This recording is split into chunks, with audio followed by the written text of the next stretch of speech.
জয় গুরু। পরম পূজ্যপাদ শ্রী শ্রী অবিন্দার বলতে পারেন তার বলা কিছু কথা আমাদের প্রত্যেকের জন্য, যা আমি আজকে আপনাদের পড়ে শোনাচ্ছি।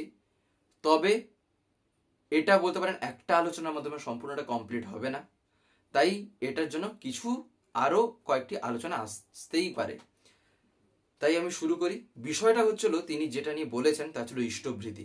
অনেকেই যেহেতু জানতে চান, তাই এইটা নিয়ে কিছু কথা তার বলা, আমি সেগুলো আপনাদের পড়ে শোনাচ্ছি। মানুষ যা কিছু দেখে শোনে সবই সে তার আপনার বুদ্ধির মাপকাঠিতে রেখে বিচার করতে চায়, তার আপনার বুদ্ধির মাপকাঠিতে। এই স্বভাব প্রকৃতিই তাকে দিয়েছেন। জগতের সব কিছুকেই তাই প্রশ্ন করে করে উত্তর বুঝে নেওয়ার চেষ্টা আমাদের আছেই। আর জীবন জোড়া সেই হাজার প্রশ্নের মেলায় একটি প্রশ্ন কিন্তু মাঝে মাঝেই ঘুরে ফিরে নানা চেহারা নিয়ে আমাদের সামনে এসে হাজির হয়, কখনো অন্যের জিজ্ঞাসায়, কখনো বা নিজের মনেই। প্রশ্নটা কি না, ইষ্টভৃতি আমরা কেন করব? এইবারে পরম পূজ্যপাদ অবিন্দা যেটা বলছেন তাই আমি আপনাদের বলছি। ইষ্টভৃতি করব কেন তা বোঝার আগে ইষ্টভৃতি ব্যাপারটা আসলে কি সেটা একটু বুঝে নেওয়া যাক। ইষ্টভৃতি কথাটার মধ্যে দুটো শব্দ আছে, ইষ্ট আর ভৃতি। দেখা গেল ইষ্ট মানে হচ্ছিল মঙ্গল, আর ভৃতি মানে হলো পূরণ করা, বাড়িয়ে তোলা। তাহলে যা আমাদের জীবনে মঙ্গলকে বাড়িয়ে তোলে ইষ্টভৃতি তাই। আর মানুষ তো কখনো একা একা বাঁচতে পারে না। একজন মানুষকে ঘিরে তার ঘর, তার পাড়াপড়শি, তার সমাজ, সব শুদ্ধ আরো অনেক মানুষের জীবন একসাথে মিলে এগিয়ে চলে। কাজেই একজনের মঙ্গল কিন্তু তার চারপাশের বহুজনের মঙ্গলকে সঙ্গে নিয়েই, কাউকে বাদ দিয়ে নয়। তাই ইষ্টভৃতি হলো সেই কর্ম যা আমাকে এমনতর মঙ্গলের পথে নিয়ে চলে, যে মঙ্গল আমার নিজের সাথে সাথে অন্যদের জীবনকেও একইভাবে জুড়ে রাখে, ভরিয়ে তোলে।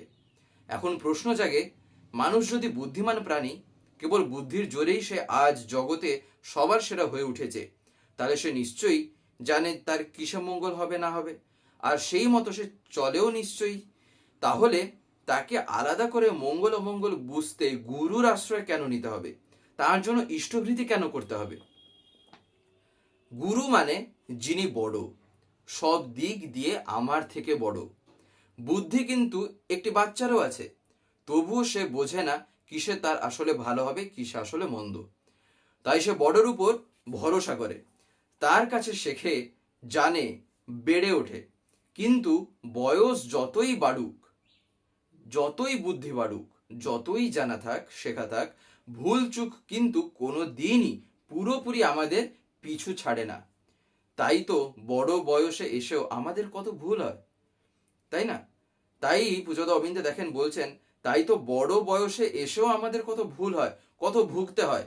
এতেই বোঝা যায় যে বুদ্ধির দৌড় আমাদের কোনোদিনই এত দূর হবে না যে আমার জীবনে বড় কাউকে আর থাকতেই লাগবে না। গুরুর প্রয়োজন তাই আছেই। আবার বাচ্চা যেমন ভুল করে যত সমস্যাতেই পড়ুক, যতক্ষণ তার মনে এইটা থাকে যে আমার মাথার উপরে একজন সব সময় আছেন, যিনি কখনো আমাকে ছেড়ে যাবেন না, ততক্ষণ হাজার সমস্যার মাঝেও কিন্তু তার মনটা তার নিশ্চিন্তই থাকে, ভয় তাকে কাবু করতে পারে না। তাই চলতে গিয়ে, পড়ে গিয়েও সাহস নিয়ে, আশা নিয়ে সে আবার উঠে দাঁড়ায়, আবার এগিয়ে চলে। ঠিক তেমনি জীবন ভর গুরু সব সময় আমার সঙ্গে আছেন, এইটা মনে জানলে একটা মানুষ তার জীবনের সব ওঠাপড়ার মধ্যেও মনে মনে নিশ্চিন্ত নির্ভয় থাকতে পারে। ঠিক ভুল শেখার ধারাটি তার সহজ হয়ে এগিয়ে চলে। সত্যিকার বুদ্ধিমান যে, সে তাই গুরুর আশ্রয় খুঁজে নেয়। এই যে এই কথাটি আজকে যে আমরা আলোচনায় শুনলাম, এটা পরম পূজ্য অবিন্দার বলা, বলতে পারেন সেই যে কথাগুলি ইষ্টভৃতির সম্বন্ধে, তার খানিকটা বলতে পারেন। অনেকগুলো এর লেখাটা আছে, প্রায় এটা কাছাকাছি 6 পাতার মতন লেখা।